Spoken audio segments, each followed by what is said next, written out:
In continuing with my series, the 17 things I've learned in 17 years of real estate, the number 7 thing I want to share with you is how much more helpful it is when a buyer has very clear expectations and very clear understanding of what exactly it is they want in the home that they're looking for.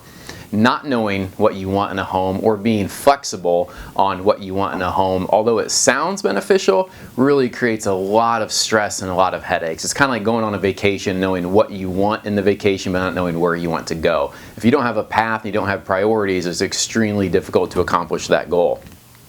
The best analogy I've come up with over the years is the analogy of going to a grocery store. If you go into a grocery store to buy a piece of fruit and you're comparing apples and oranges, bananas and pears, and some of my clients have heard me say this analogy before, it's very difficult to go and compare all those different types of fruit. But if you go into the grocery store and say, I'm here to buy an apple, and you go to the apple section and you look at the apples, you can find the best apple, you can grab it, and you can walk out the door with it in a comfortable and confident way. But if you're trying to compare the apples, oranges, bananas, is extremely difficult. So knowing what you really need in a home and what you want in a home and the difference between those two is the same analogy, or the same as the analogy with the grocery store.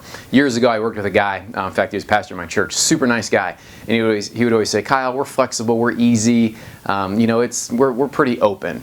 And what made it really difficult is we were comparing 4 bedrooms with 3 bedrooms, one side of town, another side of town, one price range, another price range, basements, no basements, and it was just impossible to compare those properties against each other.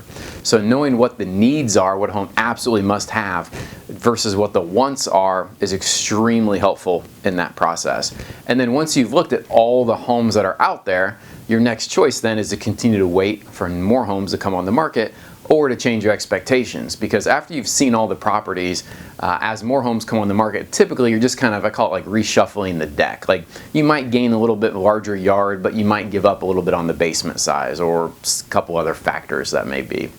So at that point, either the expectations change on what you can get under those particular criteria, or the criteria changes, meaning you might have to look at a different area, different price range, reevaluate what the needs and the wants are. So going through this mental process, most buyers start off with a lot of different properties and they whittle it down and they go through that selection process. But if you don't know really what the needs are, it's very difficult to whittle it down. It's very difficult to feel comfortable and confident in a final solution.